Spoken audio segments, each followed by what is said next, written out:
नमस्कार मित्रों। शास्त्रों में भगवान शिव की पूजा को जीवन में शुभता, शांति और मोक्ष का मार्ग बताया गया है। विशेषकर सावन मास की शिवरात्रि भगवान शिव को अत्यंत प्रिय मानी जाती है। इस दिन जो भी भक्त सच्चे मन से व्रत रखकर शिवजी का पूजन करता है, उसे जीवन के सभी संकटों से मुक्ति मिलती है और वह परम शांति को प्राप्त करता है। आज हम आपके लिए लेकर आए हैं एक ऐसी कथा जो न केवल आस्था से भरी है, बल्कि जीवन के गहरे संदेश भी देती है। यह कथा है एक साधारण शिकारी चित्रभानु की, जिसने अनजाने में शिवरात्रि व्रत करके मोक्ष को प्राप्त कर लिया। बहुत समय पहले की बात है। एक नगर में चित्रभानु नामक एक शिकारी रहा करता था। वह प्रतिदिन जंगल जाकर शिकार करता और उसी से अपने परिवार का पालन पोषण करता। दुर्भाग्यवश वह एक साहूकार का ऋणी था और उसकी आर्थिक स्थिति इतनी खराब थी कि वह अपना कर्ज भी नहीं चुका पा रहा था। एक दिन साहूकार ने क्रोधित होकर चित्रभानु को शिव मठ में कैद करवा दिया। संयोगवश उसी दिन मासिक शिवरात्रि थी। शिव मंदिर में भजन, कीर्तन और रात्रि जागरण हो रहा था। बंदीगृह में बैठा चित्रभानु भी वो भजन सुनता रहा और अनजाने ही उसकी रात्रि शिव उपासना में बीत गई। प्रभात होते ही साहूकार चित्रभानु के पास आया और कर्ज चुकाने को कहा। शिकारी बोला, सेठ जी, मैं कल तक आपका पूरा ऋण चुका दूंगा। सेठ ने उसके आत्मविश्वास को देखकर उसे मुक्त कर दिया। शिकारी जंगल की ओर चल पड़ा, परंतु बंदीगृह में भूखा प्यासा रहने के कारण उसका शरीर थका हुआ था। शिकार की खोज में वह दूर दराज जंगल में जा पहुंचा, जहां से लौटते लौटते अंधेरा छा गया। उसे कोई शिकार भी नहीं मिला जिससे वह ऋण चुका पाता। परेशान होकर वह एक तालाब के किनारे जा पहुंचा। पानी पीने के बाद वह एक बेल के पेड़ पर चढ़ गया, जो उसी तालाब के पास था। उसे क्या पता था कि उसी पेड़ के नीचे एक शिवलिंग स्थित था, जो बेलपत्रों से ढंका हुआ था। शिकारी बेलपत्र तोड़कर नीचे फेंकता रहा, क्योंकि चिंता में वह बेचैनी से पत्ते तोड़ रहा था। वह रात भर भूखा प्यासा रहा। इस प्रकार अनजाने में उसका शिवरात्रि का व्रत भी हो गया और बेलपत्र गिरने से शिव पूजन भी संपन्न होने लगा। तभी तालाब पर पानी पीने एक गर्भवती हिरणी आई। शिकारी ने धनुष पर तीर चढ़ाया, लेकिन तभी वह बोली, हे शिकारी, मुझे मत मारो, मैं गर्भवती हूँ। 2 प्राणों की हत्या मत करो। मैं शीघ्र प्रसव कर अपने बच्चे को जन्म देकर लौट आऊंगी, तब तुम मेरा शिकार कर लेना। शिकारी के मन में करुणा जागी और उसने हिरणी को जाने दिया। इसी बीच उसके हाथों से प्रथम प्रहर की पूजा भी पूरी हो गई। कुछ समय बाद दूसरी हिरणी आई। शिकारी ने फिर से धनुष उठाया, लेकिन हिरणी बोली, हे शिकारी, मैं अभी ऋतु से बाहर निकली हूँ और अपने पति से बिछड़ गई हूँ। मैं उससे मिलकर लौट आऊंगी, तब तुम मुझे मार लेना। दूसरी बार भी शिकारी ने शिकार नहीं किया, लेकिन चिंता से उसका मन व्याकुल हो गया। जैसे ही वह दोबारा धनुष उठाता, कुछ बेलपत्र फिर शिवलिंग पर गिरते। इस तरह दूसरे प्रहर की पूजा भी संपन्न हो गई। रात्रि और गहरा चुकी थी। तभी एक तीसरी हिरणी अपने नन्हे बच्चों के साथ पानी पीने आई। शिकारी ने उसे रोकना चाहा, लेकिन वह बोली, मुझे मत मारो, मेरे बच्चे अनाथ हो जाएंगे। मुझे उन्हें उनके पिता के पास छोड़ने दो, फिर मैं लौट आऊंगी। शिकारी ने हंसते हुए कहा, 2 बार धोखा खा चुका हूं, अब नहीं। परंतु हिरणी के ममता भरे शब्दों ने उसके हृदय को छू लिया। उसने उसे भी जाने दिया। इस प्रकार तीसरे प्रहर की पूजा भी पूरी हो गई। अब अंत में एक मृग वहां आया। शिकारी ने उसे भी निशाना बनाया, परंतु वह बोला, यदि मेरी 3 पत्नियों और बच्चों को मार दिया है तो मुझे भी मार डालो। यदि नहीं मारा है तो मुझे जाने दो, मैं उन्हें खोज कर वापस आऊंगा। यदि मैं नहीं लौटा तो वे सभी दुख में प्राण त्याग देंगी। शिकारी को जैसे अचानक सारा सत्य समझ आ गया। मृग की बातों से उसका हृदय पिघल गया। उसने उसे भी जाने दिया। पूरी रात बेलपत्र गिरते रहे। भूखा प्यासा शिकारी बार बार धनुष उठाता और फिर नीचे रख देता। उसकी पूरी रात शिव अर्चना में बदल गई, बिना उसे यह जाने।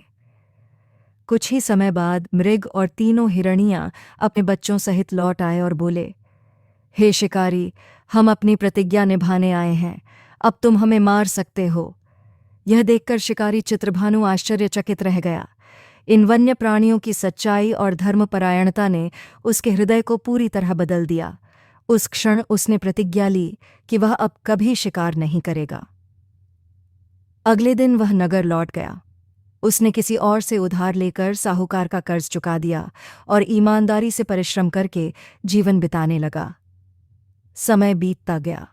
जब उसकी मृत्यु हुई तो यमदूत उसे लेने आए, परंतु उसी क्षण शिवदूत प्रकट हुए और बोले, यह वही चित्रभानु है जिसने अनजाने में शिवरात्रि व्रत किया, बेलपत्र अर्पित किए और करुणा का भाव रखा। भगवान शिव की कृपा से इसे मोक्ष प्राप्त है। यमदूत लौट गए और चित्रभानु को शिवलोक की प्राप्ति हुई। तो यह थी शिकारी चित्रभानु की मोक्षदायी कथा। लेकिन सावन शिवरात्रि के दिन एक और कथा प्रचलित है, जो एक कन्या की भक्ति और नागराज के रहस्य से जुड़ी है। चलिए अब उस रहस्यमयी कथा की ओर बढ़ते हैं। प्राचीन काल में काशी नगरी में एक विद्वान, तपस्वी और सच्चे ब्राह्मण का निवास था। वह जितना ज्ञानी था उतना ही सरल स्वभाव का भी था। उसके जीवन की सबसे बड़ी पूंजी थी उसकी पुत्री सुव्रता। नाम के अनुरूप ही उसका आचरण था धार्मिक, विनम्र और अत्यंत सुंदर। सुव्रता बचपन से ही भगवान शिव की अनन्य भक्त थी। वह प्रतिदिन शिवलिंग पर जल अर्पित करती, बेलपत्र चढ़ाती और एयूएम नमः शिवाय का जप करती। लेकिन जब सावन मास आता तो उसका भक्तिभाव और भी प्रगाढ़ हो जाता। वह प्रत्येक सोमवार व्रत करती और खासकर सावन शिवरात्रि के दिन तो बिना अन्न जल के रहकर रात्रि जागरण करती। एक दिन उसके पिता ने उसकी जन्म कुंडली देखी। उन्होंने पाया कि उसमें लिखा था, यदि सुव्रता का विवाह हुआ तो उसके पति की अल्पायु होगी। यह जानकर वह बहुत चिंतित हो गए और उन्होंने निर्णय लिया कि सुव्रता का विवाह नहीं करेंगे। लेकिन ये निर्णय भाग्य और भक्ति के आगे कब टिके हैं। एक रात्रि जब सुव्रता शिवरात्रि व्रत कर रही थी, तभी ध्यानावस्था में भगवान शिव उसके समक्ष प्रकट हुए। उनके तेज से सुव्रता की आंखें झपक गईं। शिवजी बोले, हे सुव्रता, तू मेरी परम भक्त है। तेरे व्रत, श्रद्धा और समर्पण से मैं प्रसन्न हूँ। मैं तुझे वरदान देता हूँ कि तेरा विवाह एक दिव्य आत्मा नागराज शेष के अवतार से होगा और तेरा सुहाग अटल रहेगा। अगले दिन काशी में एक तेजस्वी, शांत और विलक्षण युवक आया, जिसका नाम था शिवदत्त। न कोई परिचय, न कोई दंभ, लेकिन उसके चेहरे पर दिव्यता साफ झलक रही थी। ब्राह्मण ने उसे देखा और उनके मन को यह अनुभव हुआ कि यह युवक कोई साधारण मानव नहीं। उसकी चाल, व्यवहार, वाणी सब कुछ गूढ़ था। जब उन्होंने अपने ध्यान से देखा तो उन्हें ज्ञात हुआ कि यह युवक वास्तव में नागलोक से आया एक दिव्य पुरुष, जो स्वयं शेषनाग का अवतार था। कुछ ही दिनों में ब्राह्मण ने अपनी कन्या सुव्रता का विवाह शिवदत्त से कर दिया। विवाह अत्यंत शुभ मुहूर्त में संपन्न हुआ और दोनों नवदंपति एक शांत व साधक जीवन व्यतीत करने लगे। परंतु समय आने पर सावन शिवरात्रि फिर से आई और सुव्रता ने संकल्प लिया कि इस बार का व्रत वह कुछ अलग तरह से करेगी। उसने निर्जल उपवास किया, रात्रि में दीपक जलाकर शिवलिंग की पूजा की और बेलपत्रों से शिवजी का श्रृंगार किया। वह रात भर जागती रही और झप करती रही। उसकी आंखों से अश्रुधारा बहती रही, लेकिन वह अश्रु वेदना के नहीं, प्रेम और भक्ति के थे। जब रात्रि का अंतिम प्रहर आया तो शिवजी पुनः प्रकट हुए। उन्होंने कहा, हे सुव्रता, तेरी यह भक्ति मुझे भाव विभोर कर गई। अब मैं तुझे आशीर्वाद देता हूं कि न केवल तेरा सुहाग अचल रहेगा, बल्कि तेरे वंशज भी मेरे विशेष कृपा पात्र रहेंगे। तेरे व्रत से पृथ्वी पर हजारों स्त्रियों को भी पुण्य प्राप्त होगा। उसी क्षण सुव्रता का चेहरा तेजस्वी हो गया। उसके शरीर में एक दिव्य ऊर्जा का संचार हुआ। शिवदत्त, जो अब तक एक साधारण मानव रूप में था, अपना नागस्वरूप प्रकट कर बैठा। उसने कहा, हे प्रिय, अब समय है कि मैं अपने लोक लौट जाऊं, लेकिन तुम्हारे व्रत ने जो पुण्य कमाया है वह इस धरा पर अमर रहेगा। सुव्रता ने सांसारिक मोह त्याग दिया और वह काशी के घाटों पर साधना में लीन हो गई। वहां से वह भगवान शिव के ध्यान में तल्लीन होकर जीवन बिताने लगी। अंततः शिवजी ने उसे अपने लोक में स्थान दिया। आज भी काशी के कई प्राचीन मंदिरों में सावन शिवरात्रि के दिन सुव्रता और शिवदत्त की प्रतिमा स्थापित कर पूजन होता है। मान्यता है कि इस कथा को सुनने मात्र से स्त्रियों को सौभाग्य, कन्याओं को उत्तम पति और भक्तों को शिव कृपा प्राप्त होती है। तो दोस्तों, अब आइए जानते हैं सावन शिवरात्रि की पूजा विधि। इस दिन सुबह सबसे पहले ब्रह्म मुहूर्त में उठकर स्नान करें और तन मन वचन से शुद्ध होकर भगवान शिव का ध्यान करें। फिर स्वच्छ वस्त्र धारण करें और घर या मंदिर में जाकर शिवलिंग का दर्शन करें। शिवरात्रि के दिन व्रती को उपवास का संकल्प लेना चाहिए, चाहे निर्जल हो, फलाहार हो या एक समय का भोजन। इसके बाद शिवलिंग का जल, दूध और पंचामृत से अभिषेक करें। अभिषेक करते समय ओम नमः शिवाय मंत्र का जप करते रहें। फिर शिवजी को गंगा जल अर्पित करें और शुद्ध जल से स्नान कराएं। इसके पश्चात शिवलिंग पर बेलपत्र, धतूरा, भस्म, चावल, अक्षत, सफेद फूल, भांग और शुद्ध घी से दीपक करें। ध्यान रखें कि बेलपत्र 3 पत्तियों वाला हो और उस पर चाकू या नाखून से निशान न हो। शिवजी को अर्पित करते समय यह मंत्र बोलें, बिल्वपत्रम समर्पयामि।